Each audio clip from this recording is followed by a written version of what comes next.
Hi, my name's Tim, and today I am going to show you how I recently installed a new storage system for my new paddleboard on the roof of my garage.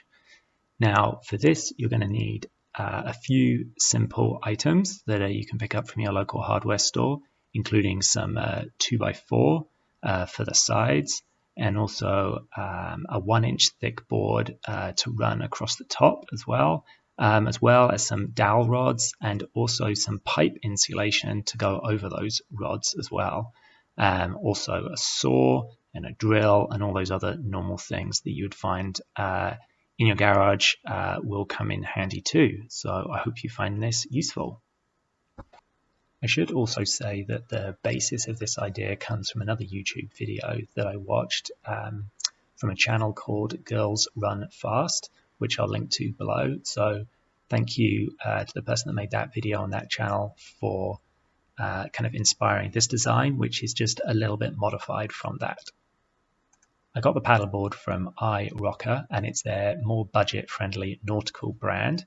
It's 10.5 feet long and 32 inches wide. So obviously when considering the size that you want to make your storage system, you have to think how big your paddleboard is, and then obviously allow a little bit of extra storage.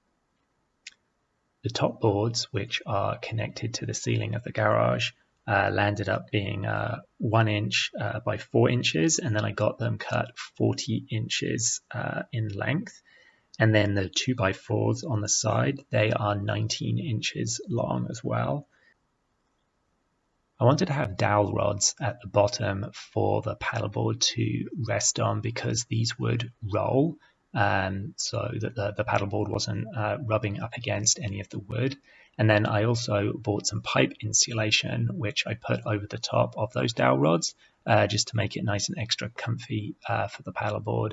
And it still rolls really well with that on. I obviously have to make some holes at the end of the 2x4s there. Now, if you're more sophisticated than me, you might have a tool that cuts those holes perfectly. If you're not, and you're like me, I just have a drill, and obviously the drill bits are of limited size. So basically what I had to do was make a circle where I wanted my hole just with a pencil, and then drill in around the edges as many holes as I could fit close together, and then basically kind of use a pocket knife to then kind of hack out the space in between so that the piece popped out. The one at the back further into the garage I decided to do it in a slightly different style, and I cut into it with a saw, and then again I had to use some drill bits because I don't have an electric saw, I don't have a jigsaw, to make this kind of pattern that you can see at the moment on the video. And basically what that allows you to do is to take that dowel rod actually out, and that really helps, as you can see, with actually getting the paddleboard up onto the storage rack. For mounting the pieces, once I'd finished them, I did use a stud finder to make sure that I was screwing into a joist.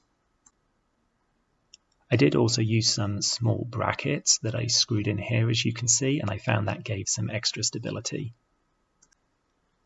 Well, that's it. I'm really happy with it, and I hope you found this video useful.